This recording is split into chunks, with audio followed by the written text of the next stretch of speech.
Hey guys, it's Tuesday. I did post up another video, but this video is kind of pertaining to, and I've mentioned it before, and I'll keep mentioning it because it's kind of an unwritten rule, I guess you want to say,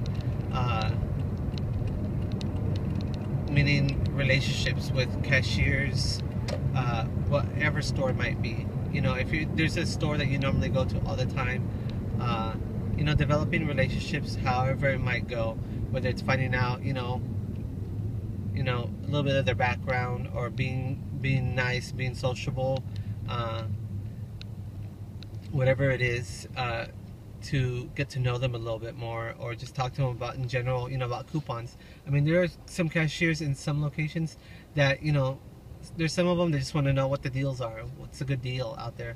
And, you know, I share with them sometimes what's going on, or what you can get for really, really cheap, because some of them do also coupon themselves.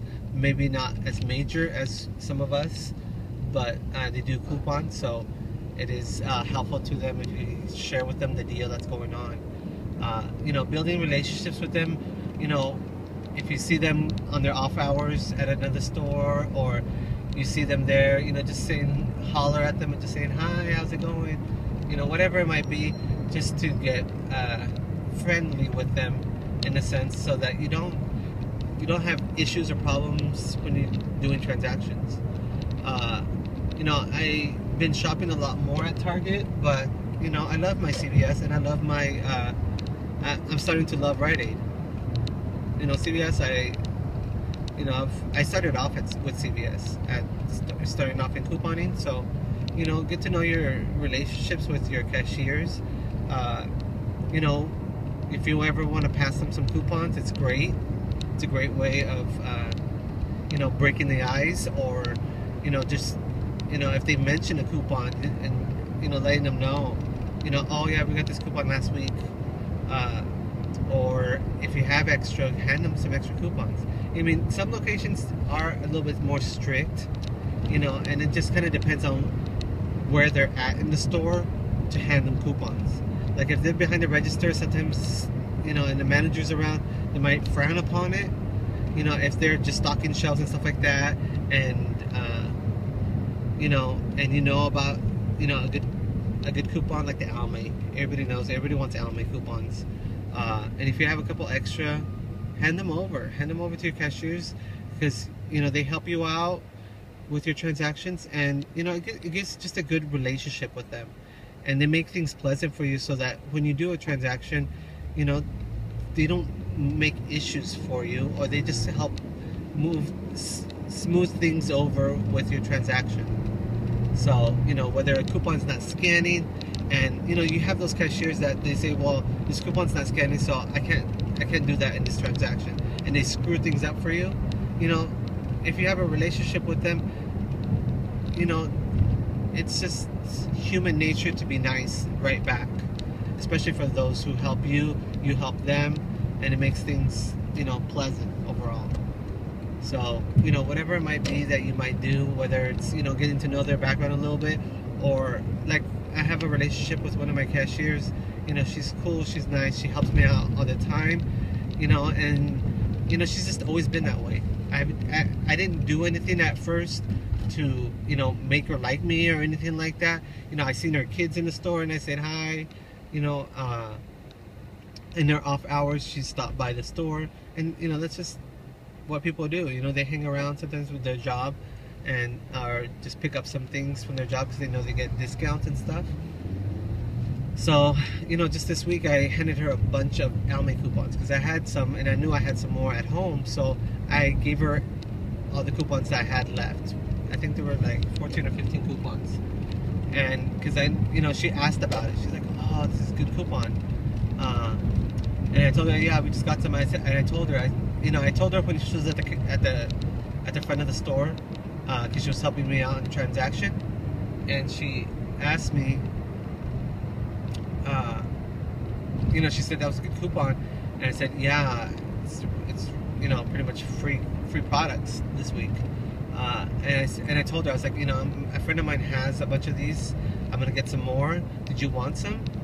She's like, yeah, and I knew I had some in my pocket, and I wasn't sure if I was gonna bump into her again in the store. So after I put my stuff away in the car, I pulled out my coupons, and I went back into the store. She was already out stocking stuff on the shelf, so I just handed them to her, and she was happy.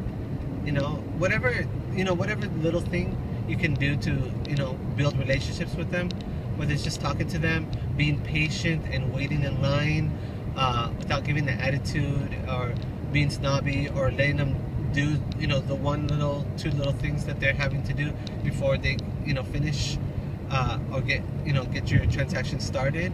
Just being patient goes a long way. And they appreciate it, and they make things smoothly for you. So it's just whatever small things you can do, they remember. People remember that. If you're gonna give attitude and confront them and be like, no, this works. Those are the ones that they give they remember that, and you're like that. Oh yeah, there's that fucking bitch couponer. I mean, not to be vulgar or anything, but people think that. I mean, it's human nature. It's like, oh, what to deal with her again with her fucking coupons, stuff like that. I'm just saying. I'm sorry for those who are, but that's just, like I said, it's human nature. So, I think we all, as couponers, we all have that point where something goes really badly, and we end up having to call corporate, whatever store it might be. It happened to my friend this yesterday. She was telling me about it. She told me that such and such happened, and and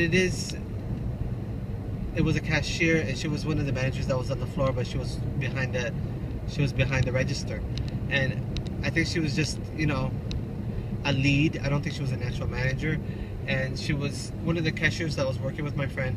Ended up asking her, can you use this coupon on this product? And she was giving her hell over it. The cashier that was working with her wasn't sure, so she asked the other cashier. The other cashier in the other lane was giving her hell about it, and so she said that she wanted to speak with the manager, the actual manager. She's like, well, she is a manager. Well, she's like, I want to speak to the store manager. So the store manager that was there on duty, it wasn't the actual store manager, but just one of the other managers, told her that was fine. She could use a coupon, and it was, and she, finished up her transaction.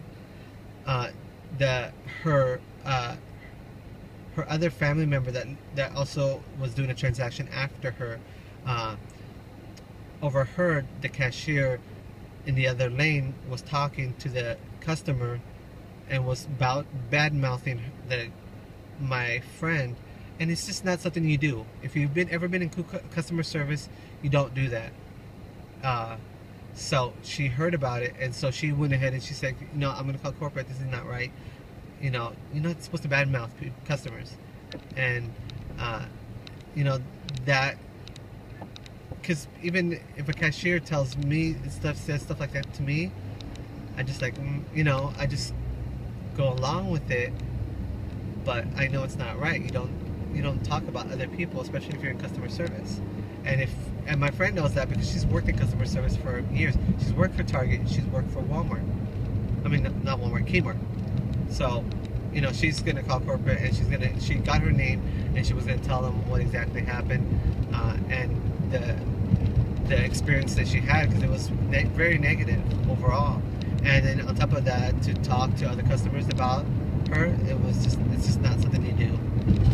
So definitely, I think in all instances, I think all of us as couponers, we all have that same experience. I think we all end up at one time or another calling corporate on some company, one of the companies. I called corporate on Target myself because I had a bad experience at another location where they're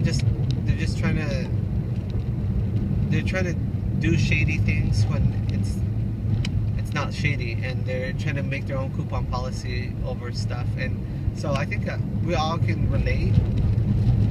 So I mean, you just gotta pick your battles and know when something's right, and then and if it's a store that you don't normally go to, and not that you want to cause trouble, but you want to get your transaction done and over with, and what you're doing is right, then go along, do what you have to do, talk to the manager, do what you have to do there. But if it ever gets to an instance where, if it's a location that you normally go to and you don't normally have issues with, and this cashier is just not letting you do things, and if you think you're having to call the manager over, you got to really think, do you want to break this relationship you have with this at this location, or with this cashier, and having issues with it just because you want to finish up your transaction? Or do you just leave what you have there and just wait another day and then just have your transaction? Because managers and leads, or whatever you want to call them, they remember you and they're like, oh yeah, that couponer, oh gosh, really, she's back or he's back. So pick your battles and just figure out, and do you come back another day, or do you go ahead and do what you got to do? So I wanted to share that with you guys because I haven't had very many issues this week. CVS has been really good to me this week, and I haven't done much of CVS shopping really the last couple of weeks, so I'm very happy that I got some deals this week, and I'll share them with you. I'm going to do a breakdown video tomorrow. And also Target's not too bad. I mean, it's kind of slow. I don't think I've done any shopping at Target this week. I'll be back next week to Target to do possibly a good deal. I did share it with you on my other video, so do watch my other video about that dial deal over at Target next week. For those who are starting to coupon, and not everybody knows, but people watch certain people's videos for the early in-ad locations for like Walgreens and CVS. You guys can always go on iHeart CVS, iHeart Wags, or iHeart Rite Aid and look at the ads yourself and figure out your own deals. You don't necessarily need to be watching everybody, because more people that are in tuned with Rite Aid, they can share their own scenarios and get more things out of pocket. I mean, very, very cheap with and very little out of pocket. So if you're not a YouTuber and you don't want to be in front of the video, and you hate your voice and you just don't want to be a part of that, Instagram is always another alternative. You don't need to be behind a video and recording. You can just post a picture up and share with people your breakdown on what you got, for what price, what coupons, whatever your scenario might be. Or if there's just some clearance stuff and you want to take a picture and send it off on Instagram for people, it's just it's a lot easier not having to be behind the camera. At first, when I first started YouTube and started sharing with people some of my scenarios and my deals, I didn't go behind the camera. I mean, I was behind the camera, I wasn't in front of the camera. So, but you want to be out there. Instagram is always a good alternative, and there's a lot more people on Instagram I see than there is on YouTube. So, follow as much people as you can. I mean, there's people on there that have like over 14 to over 30,000 people that are following them. That people that have that want to do that know their breakdowns. I mean, I've only been doing it for a short time. I've started Instagramming a lot more, I think, since maybe about March, when I came back into couponing. I didn't do very much at all until I started couponing again. I took a break January, February, and part of March. So probably like towards the middle of March, towards the end of March, I started couponing again. And I think I got now 500 followers. So I thought that was pretty cool. The more people that follow me, the more people that can get better deals. That's the way I see it. Alright guys, I'll leave it there. I'll stop talking, and you guys have a good day, and just watch down for my breakdown video. Alright, take care. Bye.